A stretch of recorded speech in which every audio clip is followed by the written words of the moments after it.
Muy buenos días, licenciada. Presentarme, mi nombre es Ada Stephanie Suárez Bejarano y hoy día estaré exponiendo la materia del módulo 3, que es Análisis y Gestión de Resolución de Conflictos, de mi examen de grado. Primeramente empezar con la definición de relaciones internacionales, el cual según Haley Ball nos llega a decir que las relaciones internacionales es una academia o un campo interdisciplinario que se encarga de estudiar o analizar todas las interacciones entre estados, organismos internacionales, ONG, empresas transnacionales, movimientos sociales e individuos. También así llega a abarcar temas como la política, la militar, social, económica, para poder llegar a averiguar qué cosas afectan dentro de nuestro sistema global. También abarca temas como la diplomacia, el derecho internacional o los derechos humanos y la seguridad colectiva. Seguidamente así de los ODS, que los ODS, Objetivos de Desarrollo Sostenible, mayormente conocidos como Agenda 2030, nos llega a decir que esta agenda se encarga de ver todos los problemas que llegan a afectar dentro de nuestro sistema internacional. Seguidamente así, este Objetivo de Desarrollo Sostenible se crea en el año 2015 por la ONU dentro de la COP21 de París. Cuenta con 17 objetivos, 169 metas y 232 indicadores. Y los objetivos que se abarca dentro de este tema, que son el análisis y gestión de solución de conflictos, son el ODS 5, que es la igualdad de género, el ODS 10, la reducción de la desigualdad de género, el 16, que es paz y justicia, y el 17, que es cumplimiento de todas las metas. Seguidamente así de lo que es la historia de las relaciones internacionales, me abarco lo que es el realismo, debido a que el realismo nos indica que aquí el Estado es el único autor. Eso quiere decir que este Estado abarca lo que es todo el poder y son egoístas por sí mismos. Pero así mismo igual me abarco lo que es el liberalismo, que aquí ya no es como es el realismo, sino que es la contraria, sino que nos llega a decir que ya el realismo es el liberalismo nos dice que ya no solamente el Estado es el único autor, sino que se puede incorporar lo que son las cooperaciones a través de organismos internacionales o instituciones que se puedan llevar a cooperar y llegar a una paz perpetua sin llegar a interponer todos los conflictos. Continuando con el tema del conflicto, que el conflicto es la incompatibilidad entre los objetivos o valores de los actores en un sistema social. Incluye tres componentes, que son principalmente la contradicción, la actitud y el comportamiento. Pero según Galton, el conflicto no solamente se comprende de lo que es la violencia, sino que es directa, pero esto puede surgir a medida de lo que es las contradicciones. Y de aquí nace lo que es el conflicto internacional, que ya no solamente se abarca lo que es los conflictos de dos personas, sino que ya aquí entra lo que es, ya son estados, conflicto con estados. Como anteriormente mencioné, dentro del conflicto nos llega a decir que aquí ya es un conflicto ya de contradicciones entre dos estados. Un caso de ejemplo es Israel y Gaza, que son dos casos de que están en desacuerdo. Otro caso más es lo que es Ucrania y Rusia, que es un conflicto de comportamientos o entre otros, o actitudes. Continuando así con la paz, que existe la paz es un estado de bienestar, de tranquilidad y seguridad que se opone a la guerra y se caracteriza por la ausencia de conflicto. Dentro de esta paz existen dos, sino está la paz negativa, que es la ausencia de una violencia directa o enfrentamiento físico. simplemente significa que no hay un contacto armado o una agresión variable. Según Galtung, sostiene que la paz negativa es una ineficiencia porque aborda las causas profundas, el conflicto y la injusticia subyacente. Y dentro de la paz positiva, que se define como una eliminación de las causas estructurales y culturales de la violencia, promoviendo condiciones justas para el desarrollo humano y social, y busca la equidad, los derechos humanos y el bienestar social. Pero para Galtung, la paz positiva no solo elimina lo que es la violencia directa, sino que también busca transformar las estructuras sociales injustas. Un caso de ejemplo es la implementación de las políticas que reducen las desigualdades y promueven oportunidades equitativas dentro de una sociedad. Seguidamente de lo que son las herramientas de análisis que anteriormente se menciona, ya una definición concreta, ya dentro de estas herramientas de análisis, estas se pueden llegar a ocupar para poder averiguar lo que son las problemáticas y poder averiguar qué se ve dentro de estas problemáticas, de dónde se ve, desde qué punto está y quiénes son los actores.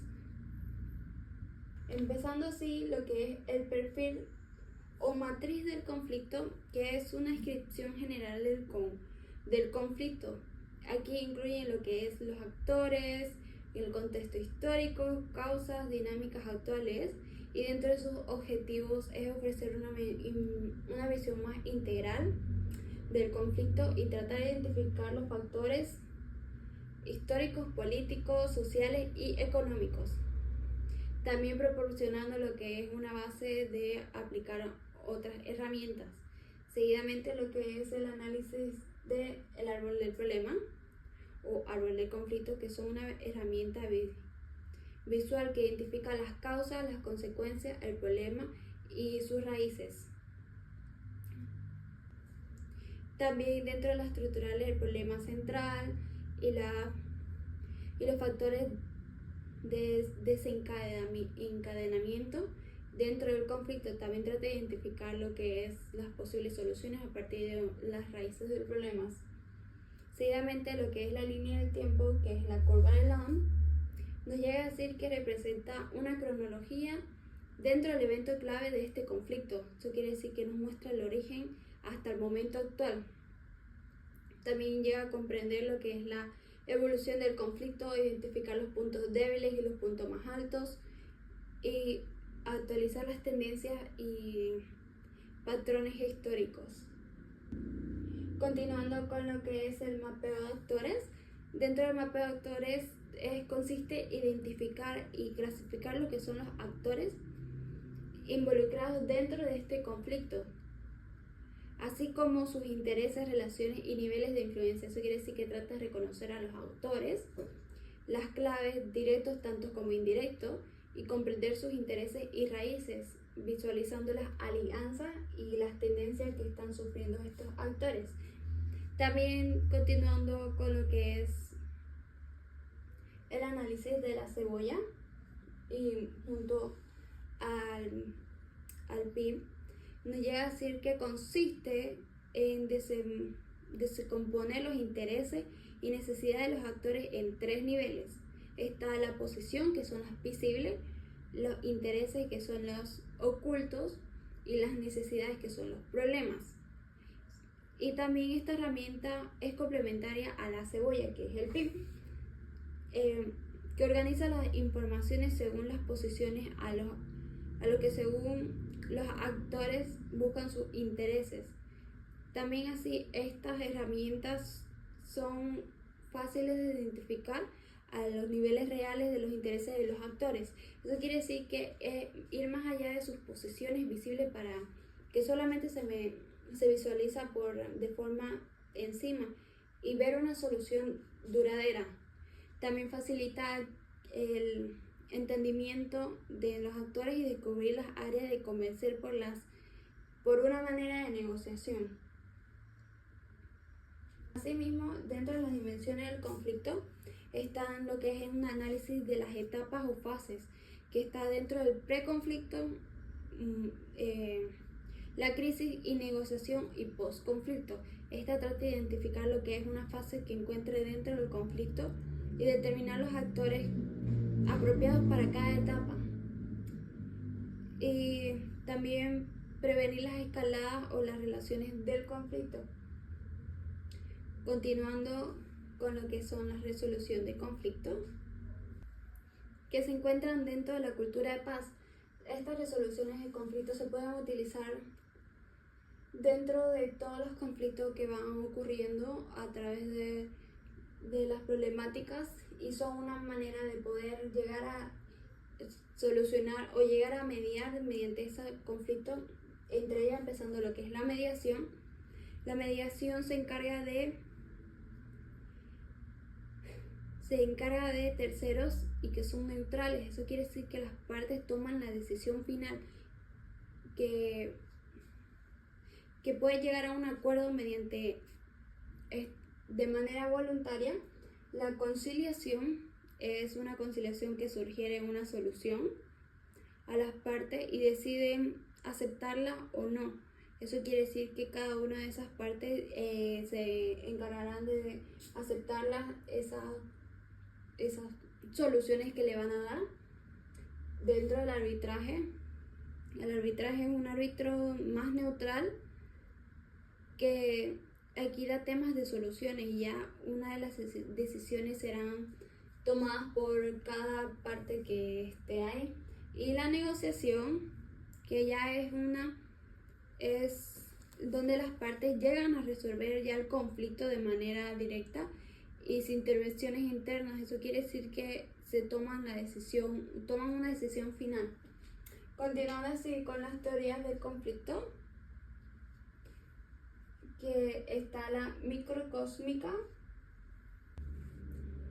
Dentro de la microcósmica nos trata de decir que analizan lo que son los conflictos desde una perspectiva más individual, enfocándose solamente en los factores psicológicos y biológicos que tienen esa motivación de agresión.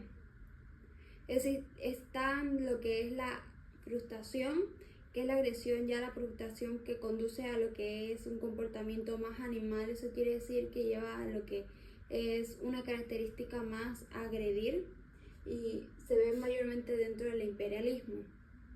Seguidamente lo que es la macrocósmica, que esta ya es una observación del conflicto que es más a nivel global, como dice aquí, que es dentro de la revolución, la guerra nuclear y los desarmes, que esta ya es una manera más estructural, donde ven factores tanto económicos, políticos, sociales, socioeconómicos, y que generan un fenómeno dentro de este conflicto. Eso quiere decir que ven los factores de desigualdad y los problemas externos como internos de esa desestabilización.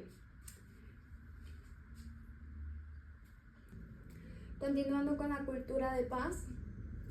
La cultura de paz es un marco global que incluye las políticas estructurales, socioeconómicas, sociales y acciones colectivas que buscan una continua dentro de la sociedad y una libre de violencia en todos los niveles.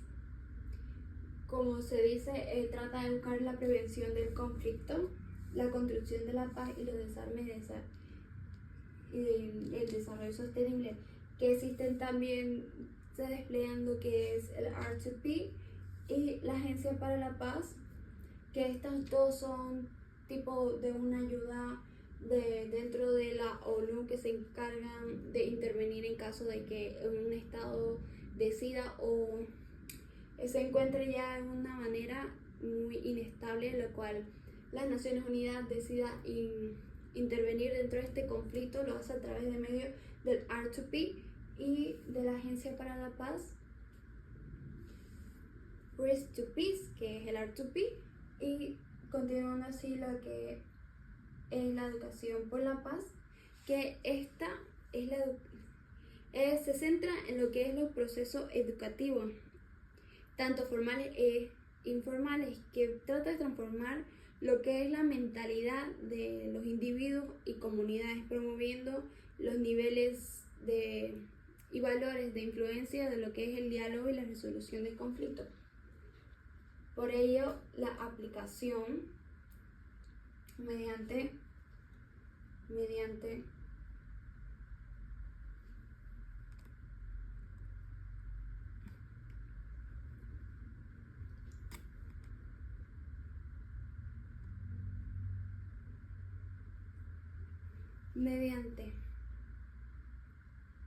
organizaciones internacionales a través de la UNESCO y una organización promueven la educación por la paz a través de programas y proyectos a nivel mundial. Los acuerdos internacionales, que estos son numerosos acuerdos internacionales que existen por la Declaración Universal de los Derechos Humanos y reconoce el papel de la educación en la reconstrucción por la paz duradera. Y la cooperación internacional, que es la cooperación entre los países y organizaciones internacionales, ya que es fundamental para estos programas de educación para la paz a gran escala. También incorporan lo que son perspectivas para la paz dentro de un trabajo, promoviendo la educación para la paz dentro de una comunidad. Y eso sería todo. Muchas gracias.